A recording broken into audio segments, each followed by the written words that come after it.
Great. I think while people are joining, we might get started. We want to make the best use of the hour that we have. Good day, colleagues. My name is Michelle Winthrop. I am the Director of Policy within Irish Aid, which is part of the Irish Department of Foreign Affairs and Trade. This roundtable is going to look at the political economy of social protection in light of the COVID-19 crisis, a topic which I'm sure you will all agree is absolutely fascinating. We have a fantastic panel who I'm going to introduce in a moment, but really just to set the scene for our discussion somewhat. Many of you will be aware that, of course, the COVID-19 crisis has really started to deepen inequality indeed in many countries, developed and developing, and it is a source of grave concern as we look to the Sustainable Development Goals. It is becoming clearer that social protection is a really important policy instrument to try to address this widening inequality. And I think many of you will also agree that we're seeing an improved momentum in social protection, in attention that social protection is getting, in the use of the various different instruments, and indeed in the I suppose the energy for gathering more evidence and policy space for it. We see this as an opportunity to build on this momentum and really try to achieve the goal of universal social protection, and indeed make progress on SDG target 1.3. But in this discussion, I'd like us to pause a second and reflect on some of the factors that are contributing to political decisions to use the social protection instrument. And really, what are the issues at play for decision makers when deploying the tools that we have?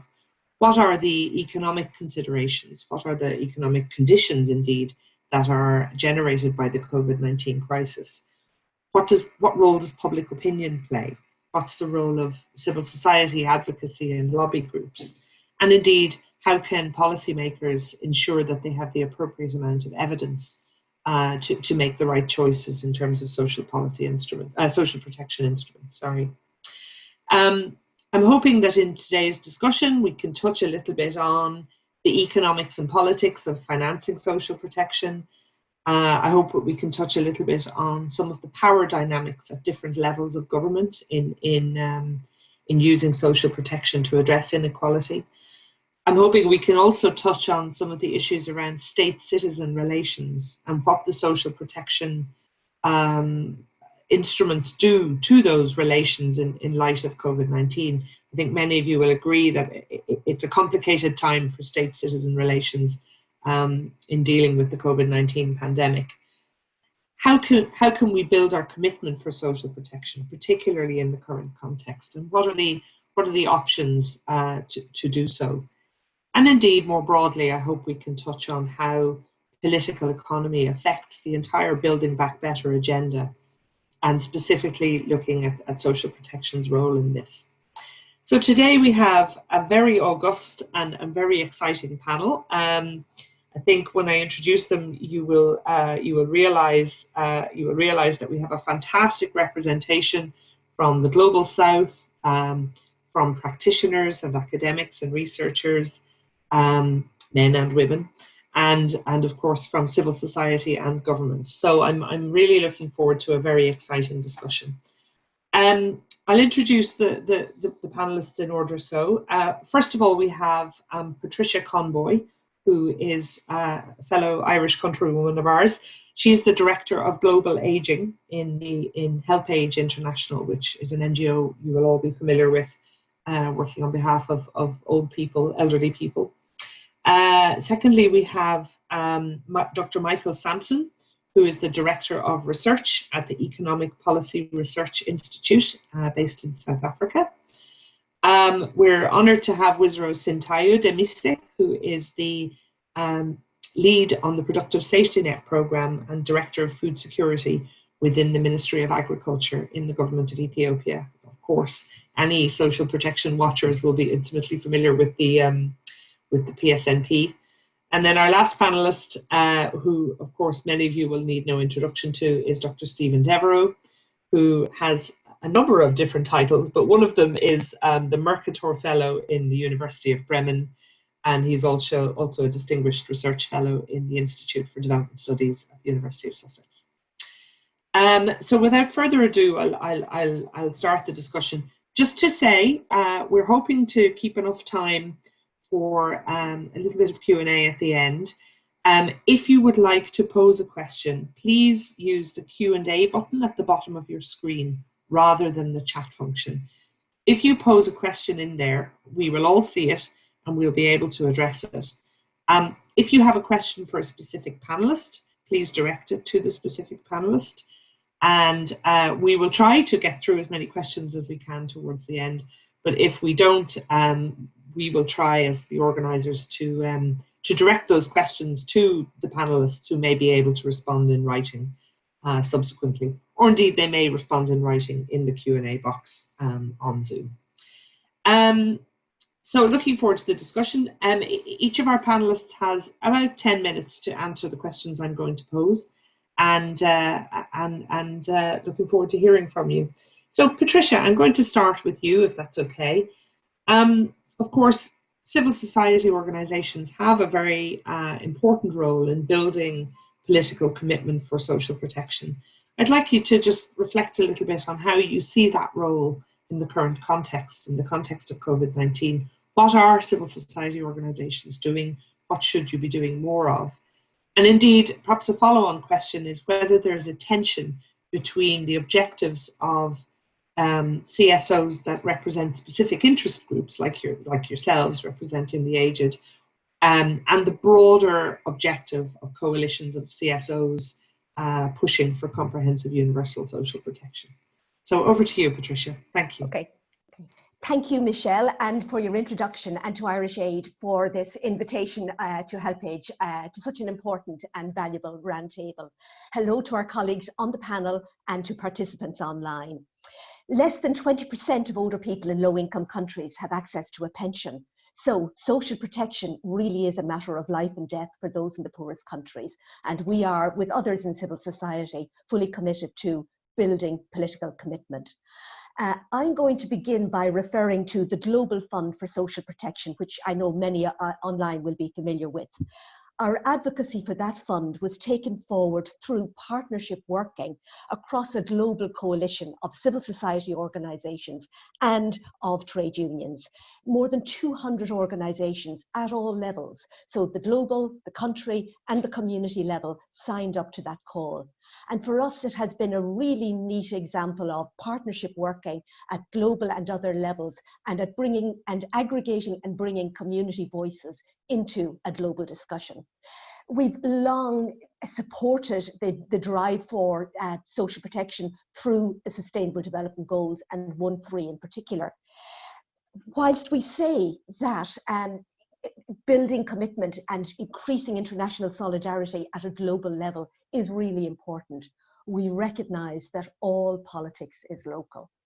Ultimately, the goal is to achieve nationally owned and sustainable social protection systems, and the most important efforts to build political commitment must take place at the country level.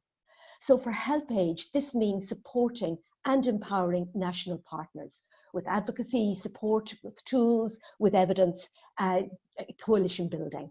National stakeholders are best placed to influence national conversations on social protection and get political commitments.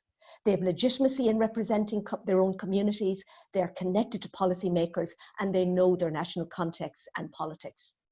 At national level, as at the global level, the capacity to work in coalitions is key.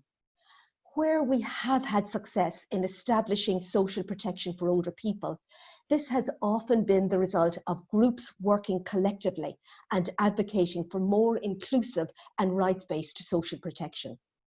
Thailand is a case in point, and there the coalition extended well beyond the age sector, and the message was pension is about everybody. Women's groups and informal workers have played a key role in winning a commitment to a universal social pension in Thailand, and subsequently to winning increases in the value of that pension. Irish Aid and Michelle, you've asked an interesting question about advocacy by specific interest groups and whether different voices fragment the social protection goal. Our view is that we are stronger together, but that the key is to share a common purpose and underpinning principles. So I'll make a couple of remarks about that.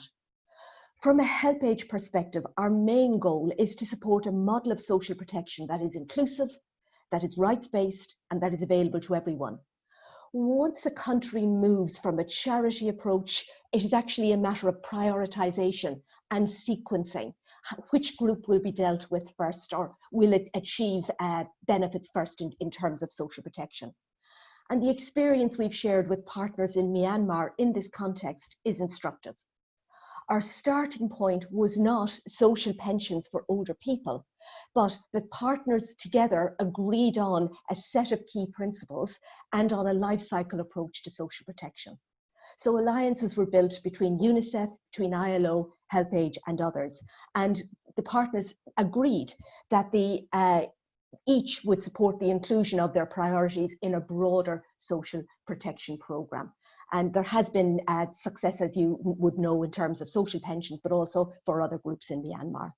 Kenya is another case in point, where with the launch of a universal social pension, winning, if you like, some agreement in terms of principles around universalism and around access to individual entitlements, the government is now working on child benefits and on disability benefits. You also asked how the social protection affects the citizen state compact. And our view is that when the state, as duty bearer, recognises the citizen's right to income support and provides, for example, a social pension, that can improve the compact. A social pension reaches a citizen in the form of a direct and a tangible benefit. But as you yourself have said, these relationships are sort of difficult at the moment in terms of state and citizen. So where citizens have had limited or negative contact with governments, good protection is a powerful tool. But we also know that the type of social protection matters a lot, and that indeed social protection programs can actually create tensions in communities when they are not well understood by communities, impose difficult to meet conditions, or selectively reach some people without being clear why. So people are left asking, why my neighbour but not me, in terms of inclusion in that scheme. So these issues can generate mistrust and can't but damage the state citizen compact. We've learned from previous experience the value of social accountability mechanisms, for example, involving older people at community level in older citizen monitoring groups. And these OCMs can provide feedback about how social protection programs are working on the ground, can support older people in making complaints, can assist in identifying issues and bringing those to the attention of decision makers and others at a higher level. During the pandemic, HelpAge conducted a survey to shed light on older people's experience of emergency cash transfers in 17 countries. What the findings have shown is that older people have actually experienced great difficulty in accessing those emergency programs. So issues have included out-of-date registries, strict quotas, unreliable payment systems, and barriers, for example, digital communication and other barriers in terms of access to information and communication. All of this has relevance for how we build back better following COVID-19. In conclusion, social protection can contribute to an inclusive recovery. We need to build on the initial expansion of social protection responses and shift to establishing social protection systems that do build back better by filling in gaps in the coverage, in the scope, and in the adequacy of social protection. Thank you very much indeed. Thank you so much, Patricia, and that was fascinating. I'm particularly taken by the point you raise about the life cycle of social protection, and of course that spans a number of electoral cycles, and I think some of those challenges many of us will be familiar with. Apologies in advance for the little bit of background noise. Michael, over to you. You come at this from a slightly different perspective. I'm interested to hear from you what the broader economic landscape looks like to incentivize investment in social protection, and what are the prevailing economic conditions that we're grappling with a little bit at the moment. And specifically, does this represent a challenging political environment in which case in which to be making the case for investment in social protection, where decision makers may, for example, be tempted to look at long-term infrastructure investments as an alternative use of fiscal resources? Thanks very much. Over to you. Thank you, Michelle. That's an excellent question. And as we think about the political economy of COVID-19, we really see it's a two-edged sword. On one hand, we're seeing overwhelming demand for social protection, particularly the core cash transfer instruments. More people are receiving social protection benefits today than ever. And over the past 6 months, we've seen the most rapid expansion in the history of social protection. And as a near universal crisis, we've seen a lot of focus on universal approaches like never before. But at the same time, as I think you're alluding to, it's created a near unprecedented fiscal crisis. In the second quarter of 2020, fiscal deficits around the world grew faster in absolute terms than ever before in recorded economic history of fiscal accounts. Now this two-edged sword has not been universally pro-poor. In some countries that have hard hit but previously well-off groups, still with a lot of assets, they lobbied quite successfully for mainly contributory and subsidy-based programs. And in some countries, these emptied the government coffers and pushed up indebtedness. But in many countries, we saw successfully implemented universal or near universal, and in others just non-contributory programs. Like in South Africa, one of the most successful examples in Africa, significantly expanding the child support grant. And in Namibia, a near universal COVID emergency grant rolled out in a few weeks, I think reprising the world's first successful basic income grant pilot in Ochivero. But other countries had less universal approaches. We saw widespread cash transfer programs reaching nearly everybody in Peru and Venezuela, and a universal cash transfer, really a true basic income grant in Tuvalu, and expansive cash transfers in Bolivia and the Philippines. So very positive political economy focus on responding to the basic needs of people hard hit by this pandemic. But it hasn't been universal for governments, and a few countries, although surprisingly just a few, like Uganda, who have long been resistant to cash transfers. And when you look at the climate in the country, epidemiologically, economically, politically, is just unfavorable to expanding social protection. The government has indicated, as you were alluding to a focus on public works that focus on infrastructure development. And around the world, this focus on public works and infrastructure is not very pandemic sensitive. And so this trade-off, this idea that there's a trade-off between physical infrastructure investment and social protection, that's a false choice. Let's go to Stephen Devereux in my country, South Africa, back to the 1990s, when the government cut social spending to invest in physical infrastructure in order to export all of the nation's great competitiveness to the rest of the world, facilitated by this infrastructure, by railroads, by highways, by ports. That was the vision. But what happened in reality?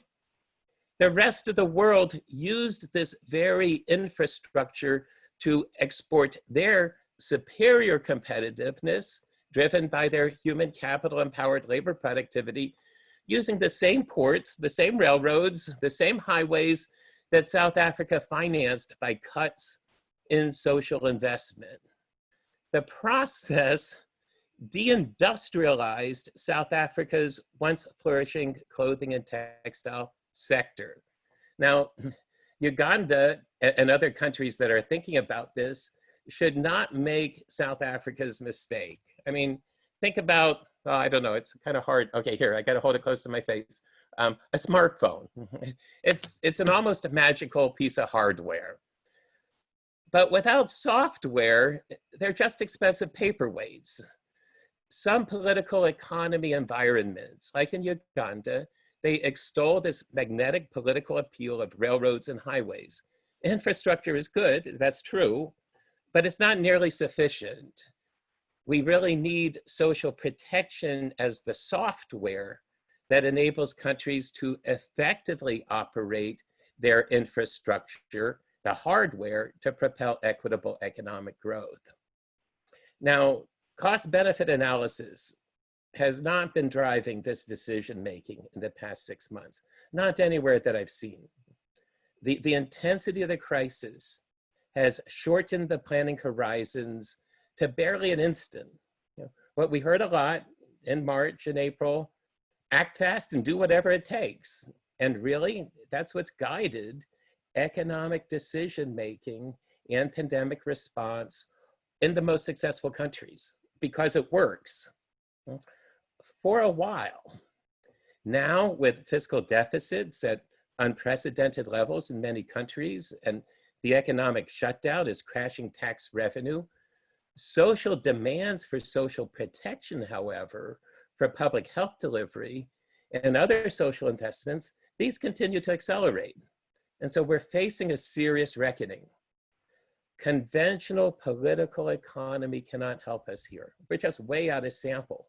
We've never been in this situation before.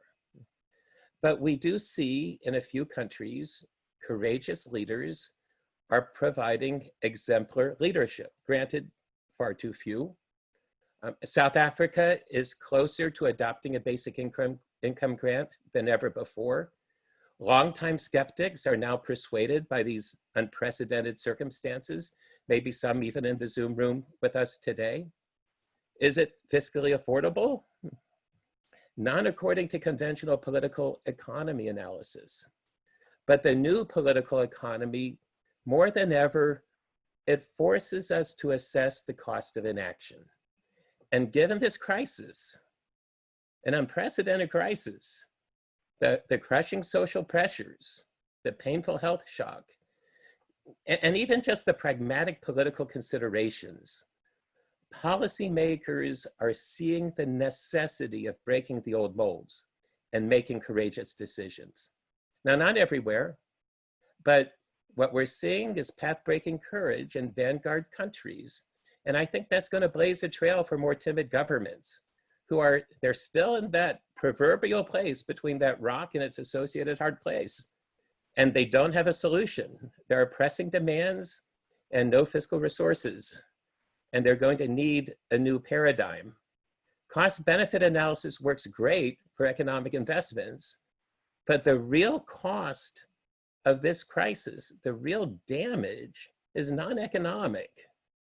Let's fast forward a few decades. When we look back at COVID-19, I don't think we'll remember the economic shock. In a few years, galloping economic growth will make this a temporary but perhaps painful hiccup. No, I think when we look back a few decades from now, the real scars, in fact, perhaps the still festering wounds, will be from the social crisis. Gender and economic inequality, the education shock leading to school dropouts and widening gaps between those who had access to internet and emergency remote learning and the other disadvantaged students who did not. The pandemic of gender-based violence, the risks to children, this is where donors can make the greatest impact in reshaping the political economy. We see in a number of countries a tendency to shorten planning horizons. There's so much uncertainty. This is a mistake. We need to focus more attention on the social shocks, on hunger, on nutrition, on early childhood development, on education, and gender. Let's think about that uncertainty shock. When planning horizons narrow to an instant, political economy dictates a reacting response. They have to simply react. This propels a health response, it propels an economic response. This is what we've seen. in almost every country. The social response requires longer-term considerations and planning, and these are crowded out during the immediacy and urgency of the crisis. This is the real political economy risk. This crisis, it offers promising opportunities.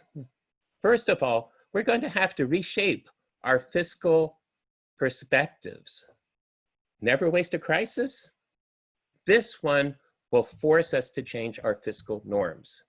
And this is good news for universal social protection. That's a victory. But we must tackle the uncertainty shock. We must lengthen our planning horizon, or else the social costs will make this victory very unfortunately Pyrrhic. And this is where comprehensive and integrated social protection responses that link the core social protection instruments to nutrition, to early childhood development, to economic and gender equality, to sustainable livelihoods. These are more important than ever. And the only way I know to overcome the short-term thinking that considers social protection an expense and not, as it truly is, the most productive investment a country can make for inclusive social development and equitable economic growth. That is, for a nation's future prosperity. Thank you. Thank you so much, Michael. Inspiring words, and I think I'm never going to see a smartphone in the same light ever again. But I think that your key message that the traditional conceptualization of political economy and planning horizons, and indeed how we go about cost-benefit analysis, need to be ripped up, and we need to start again to some extent. Fantastic. Thank you so much. So the Productive Safety Net program in Ethiopia needs no introduction to many of you either. It's the largest social protection program in Africa, and it is often studied and analysed. I myself have put in some time and blood and sweat and tears on the very same program. I think it inspires us all on a daily basis. Wisra Santayu, you're the lady at the helm of the PSNP in Ethiopia. Can you give us a sense of what that fiscal conversation looks like in Ethiopia? How is the discussion playing out around the economic shock and what that means for the PSNP? And indeed, I'm aware that the PSNP is moving into a new phase. And so what are the conversations you're having around how to adjust or reform the PSNP at the moment? Thank you. Thank you, Michelle, for the opportunity to discuss and share my country experience of how social protection has the potential to respond to shocks, including pandemic, and build back better through economic inclusion of the different interventions. So first, I would like to provide you with a short overview of the social protection in Ethiopia to underline its importance in the country. We have currently 2 large-scale social protection programs running in urban and also rural areas, facing recurring crisis and persistent poverty starting from year 2005. The government took the decisive leadership in designing the productive safety net as a sustainable and predictable safety net system. So currently it reached to 8 million rural beneficiaries every year in 9 regional states, and it's the largest social protection program in Africa. So we also have a more recently developed urban PSNP that targets in the urban poor and reached it to 4,000 beneficiaries in 2021. The new phase of the urban safety net program will expand from 11 cities to additional 72 cities, supporting 800,000 beneficiaries in addition. So Ministry of Labor and Social Affairs implement a complementary urban destitute program targeting 22,000 beneficiaries across 8 cities with the technical support of NGOs. So inevitably, the social protection plays a huge role in the political economy of the country at many levels. It was put in place as there was a demand from the public sector for consistent protection and also action by the government. So it continues to be one of the most prominent government programs. For both the programs, the government contributes 1/3 of the program budget with a strong political commitment to gradually finance through domestic resources. There is also a link between the program and its political importance. It was clearly demonstrated by the government response when the COVID pandemic hit. Social protection was at the core of the response. So as we know, it was the quickest and most effective way to reach those who would be most impacted. It was considered also critical by the government alongside key economic intervention, such as providing liquidity to banks. The program quickly adjusted its different components to respond to the pandemic. To mitigate the impact of COVID-19, the government directed both the urban and also rural safety net implementers to adjust program activities. For instance, providing lump sum payments to both the urban and also rural safety net implementers to adjust, to avoid frequent beneficiary gathering, temporary halting public work activities, and also ensuring other program activities follow social distancing and preventive measures. It was also recognized at all levels that we must get the response right for those most in need, and we have spent years in identifying those exact people through our social safety programs. This year, we are, as you mentioned earlier, this year we are designing a new phase that will have a greater emphasis on modernizing the safety net system, implementing a big push approach for economic inclusion of the poor, including job creation for the rural youth. Again, there is also responding directly to the demands of the clients of the PSNP, some of the most vulnerable people in Ethiopia.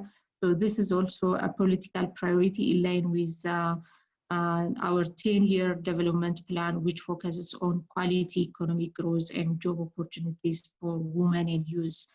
So we want to build on the safety net we have, ensuring clients can engage more effectively in the economy and ultimately graduate out of food insecurity and poverty. As it has been, a priority for the government of Ethiopia since the launch of PSNP in year 2005, but we are now intensifying our efforts. So the objective of the livelihood component is to tackle some of the key barriers that prevent poor households from accessing better jobs and livelihood opportunities. The program facilitates beneficiaries to choose different livelihood diversification options, and based on their choice, they are provided with technical and skill training, such as financial literacy, marketing, saving trainings. The program also facilitates beneficiaries to access grants for the cost of the bottom 10% and credit for those who can afford it. We are also working closely with the government counterparts, Job Opportunity Creation Commission, to facilitate jobs for the youth in secondary cities. Another important innovation is development of shock responsive safety net that will expand the program's footprint when needed. The design has taken into consideration the impact of COVID-19, especially over the next 2 years. So we will work with stakeholders from government, NGOs, and the private sector, such as MFIs, who are all key players in achieving the objective. Thus, we make sure they have the necessary capacity to deliver, and they are committed, and also accountability and incentive are in place. Coordination is a key given the complex network of stakeholders involved from federal up to local level. For this, my ministry, the Ministry of Agriculture, has a job of coordinating these actors and resolving coordination issues during implementation. Of course, while we have a huge ambition for the program, and I am confident that it will continue to improve and be effective, we are also likely going to confront an era of constrained resources as COVID-19 impacts government finances. But even facing these constraints, we are working to increase the government's contributions as set out for our cooperation programs with IMF and the World Bank. So this indicates the political commitment at the highest level, and the government of Ethiopia remains committed to providing its citizens who are below the poverty line. This is a comprehensive and integrated social protection support, including cash transfer, income diversification, and also access to free social services. Thank you, and happy to receive any question. Thank you. Back to you. Ms. Rosantayu, Badama Seganalo, very, very helpful. Thank you. And I think we can all applaud the continued political commitment of the Ethiopian government to maintaining the productive safety net program and in light of how important it is in Ethiopian society. A couple of things I picked up from your intervention. I think what is also interesting is that the Ethiopian government has always striven to make that link between the safety net program and, of course, jobs and livelihood options for the economically active segments of the community, and particularly women and young people. And that's an interesting factor, because it speaks to Michael's earlier point that this is not either or. It's not about productive versus social safety nets, and the two are very closely linked to each other. And also, I think the fact that the PSNP has proven its worth in being a shock responsive tool in various crises that Ethiopia has faced.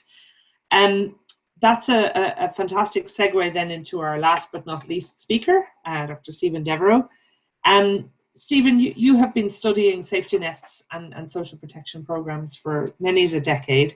And indeed, you have written most of the innovative work around the different levers of social protection, the different design elements that help social protection instruments touch on different objectives at different times. You know, things like expansion of footprint, differing approaches to targeting, use of conditionality, and so on. Can you reflect a little bit on how you see political economy considerations playing into decisions that governments may have on these different technical levers, and how does that play out in practical terms? What are the different considerations that government bring to bear when looking at design or redesign or adjustments to social protection programs? Thanks. Over to you. Thank you, Michelle. And thanks to Irish Aid for the invitation to join this very important panel discussion. About a year ago, my colleagues and I at the Center for Social Protection were thinking about organizing a conference this year to mark a remarkable 20 years or so of the growth of social protection as a development policy agenda. Instead, socialprotection.org has organized this online conference to mark another remarkable moment: COVID-19 and the role of social protection in helping people get through the hardship created by the pandemic. COVID-19 exposed a major gap in social protection systems: the lack of income support for working age adults who are unemployed and don't have access to unemployment insurance. One common response to the enforced unemployment that accompanied the imposition of lockdowns across the world was to expand the provision of social protection. Many countries provided partial compensation for lost wages to workers. For example, the UK introduced a furlough scheme. The US has the Paycheck Protection Program, and South Africa came up with a temporary employee relief scheme. Politically, this is very important because it signifies a shift by governments towards accepting that working age adults sometimes need and deserve social assistance. Most social protection systems have two main prongs: social assistance, which is free cash or food usually targeted at non-working cohorts, such as children and older persons, and social insurance, such as unemployment benefits or retirement pensions, financed partly by workers' contributions. But governments don't like targeting free cash transfers at working age adults because of fears that workers will choose to live on social welfare rather than look for employment, so-called dependency syndrome. But in situations where unemployment is structural or enforced by the state, such as during COVID-19 lockdowns, dependency is not the issue. Survival with dignity is the issue. In South Africa, a real sign that political attitudes towards extending social assistance to working age adults are softening was an announcement by the Minister of Social Development in June that the government is seriously considering introducing a basic income grant for all South Africans after the temporary COVID-19 schemes end in October later this month.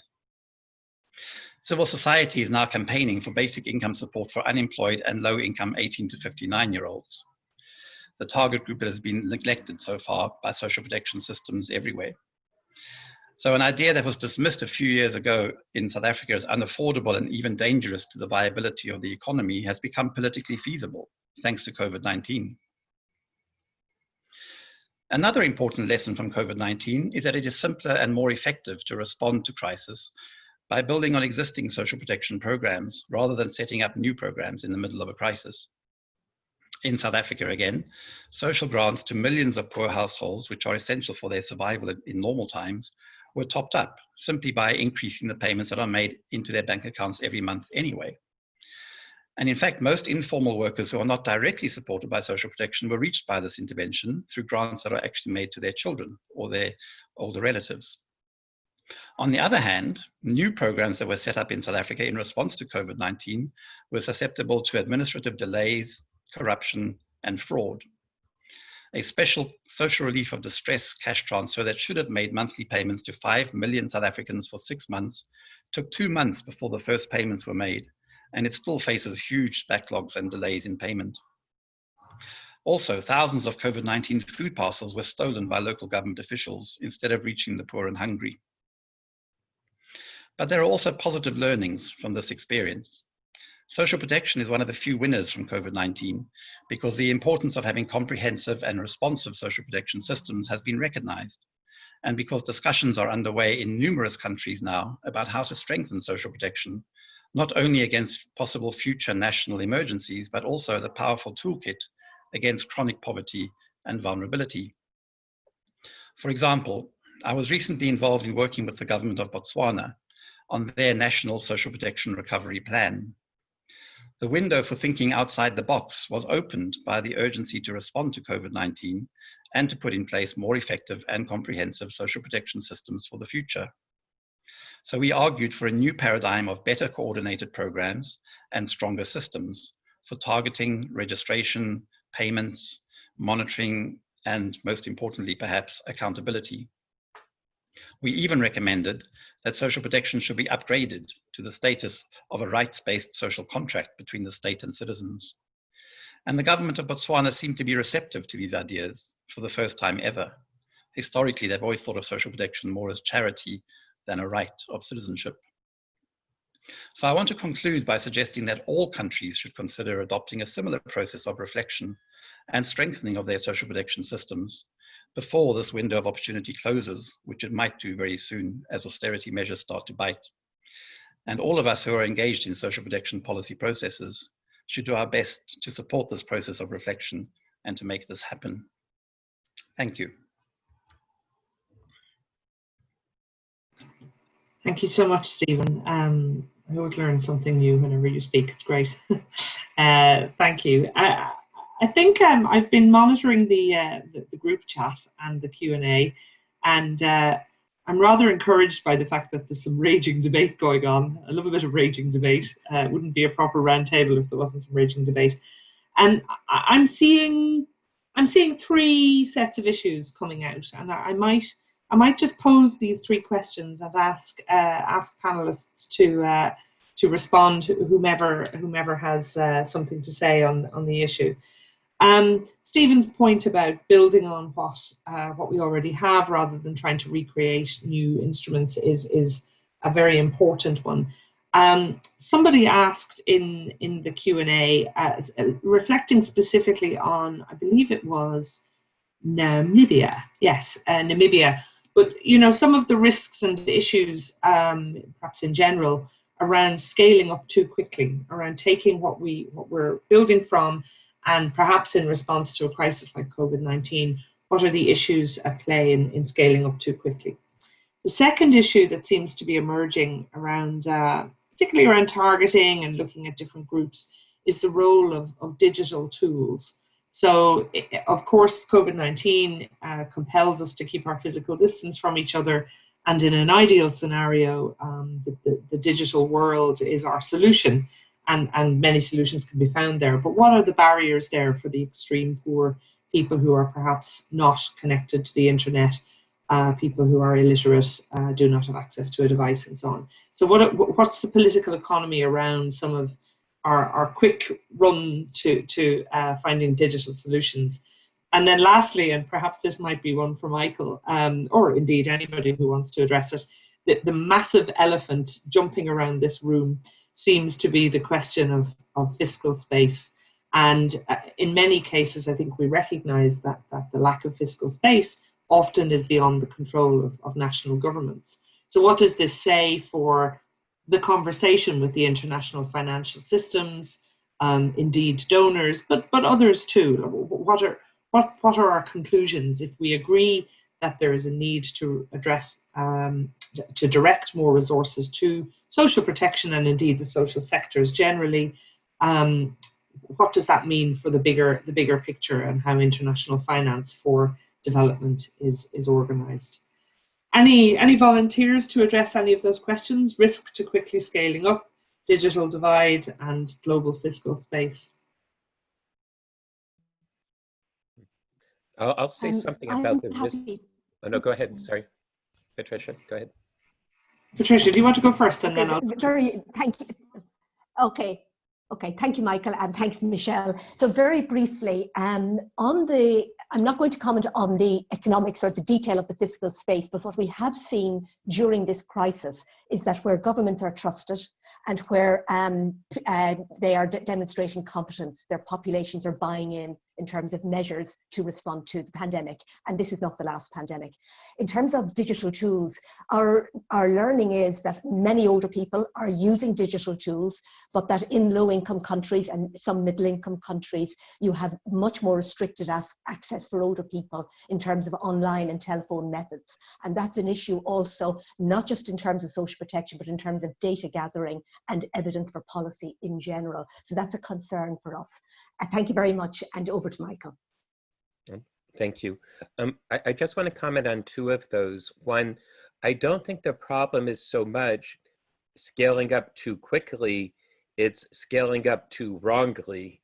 And I think some of the examples Stephen mentioned, like the Paycheck Protection Program in the US, these were not very progressive. Many of these resources went to businesses that were not needing the resources, and in fact came under enormous pressure to pay it back. And countries like South Africa adopted similar approaches that really tied the fiscal hands much more than what would be necessary.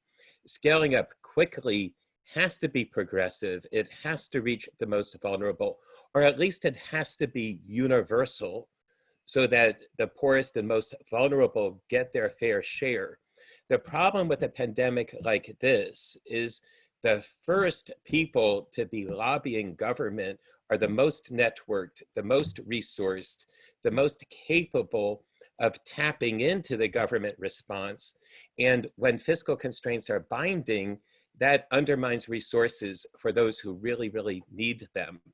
Now, in the chat box and in the Q&A box, you'll see a number of comments and questions from people, really important questions, because while in the global north, the nature of financial markets and governments' resolve enables massive fiscal deficits that at least enable a response, countries in the global south, finance ministries in particular, often feel much more constrained.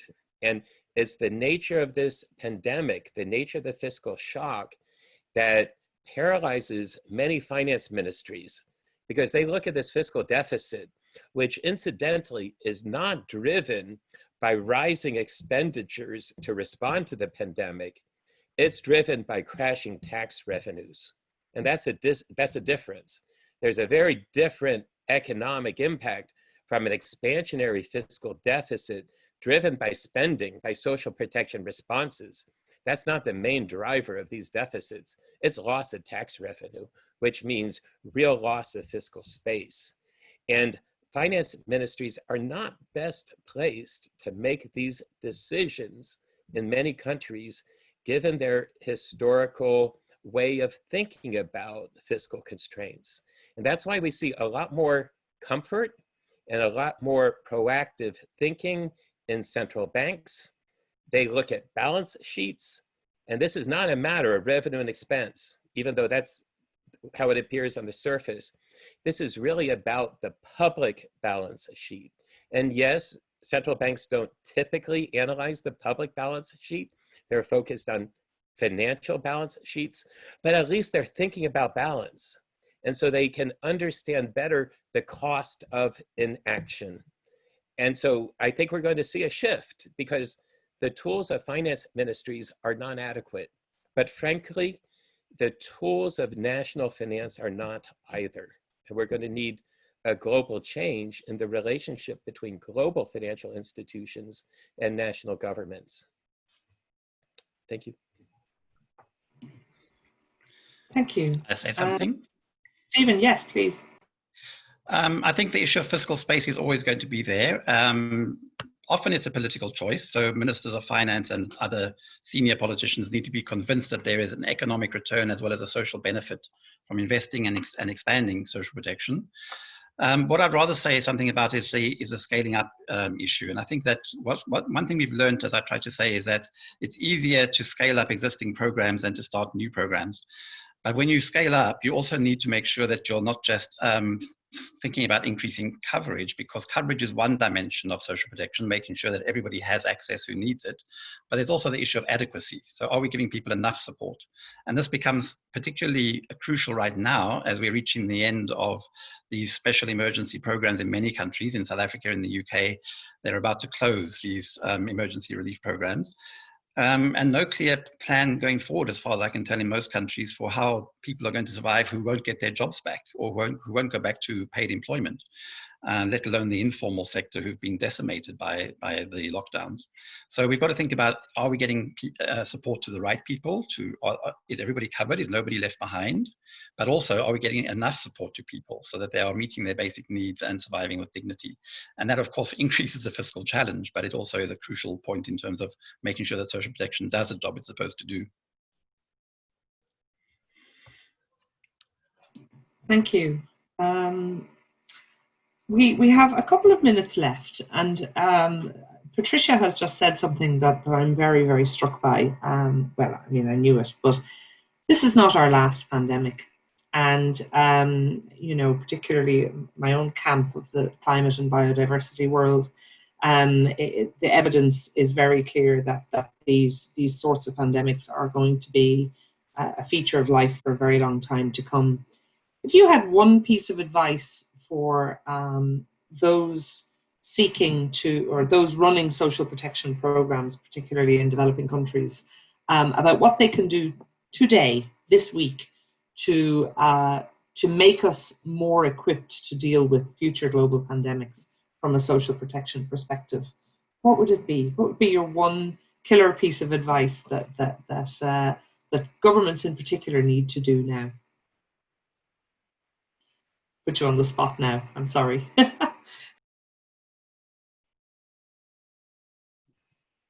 Will I start?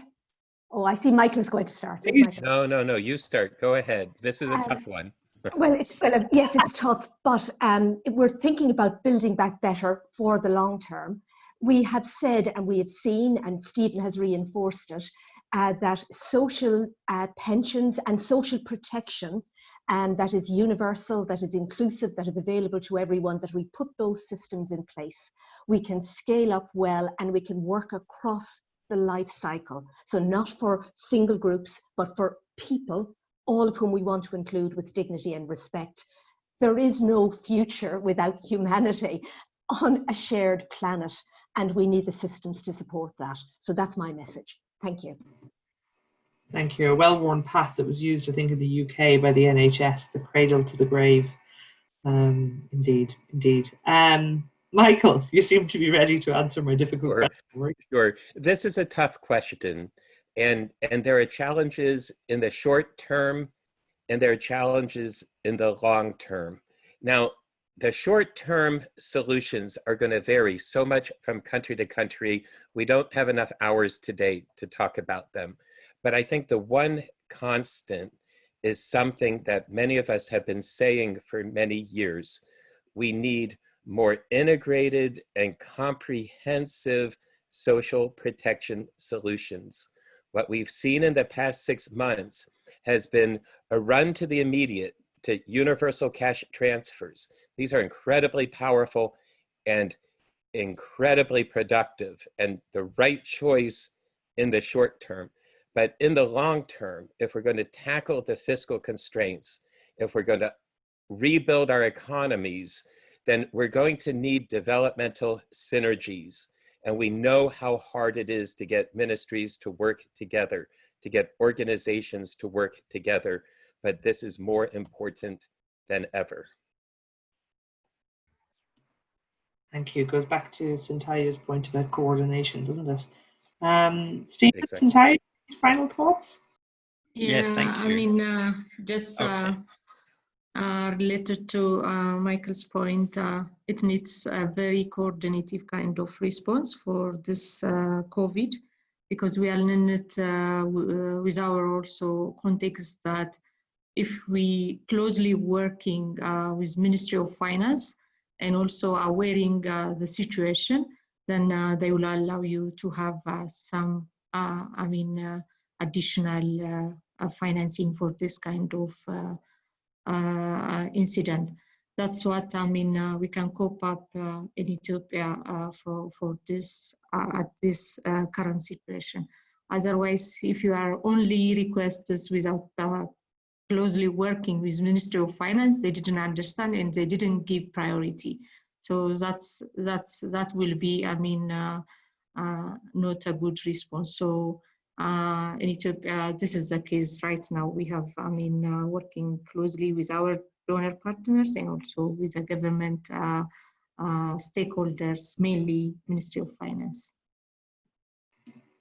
Thank you, Sintayu. Thank you very much. And Stephen, the last word goes to you. We have 1 minute.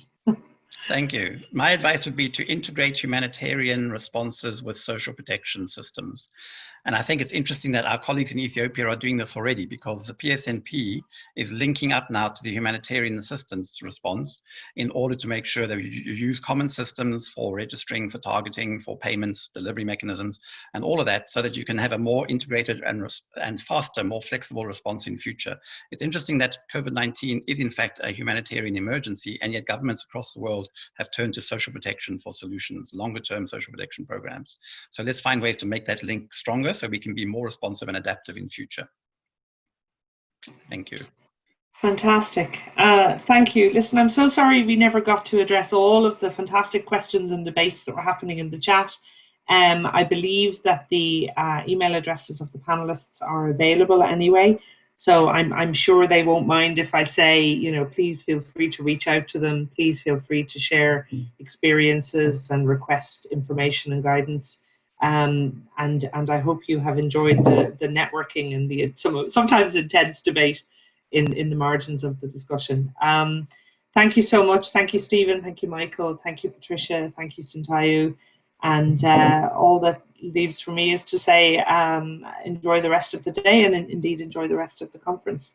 Thank you so much, everybody. Thank you. Bye. Bye. Bye. Bye.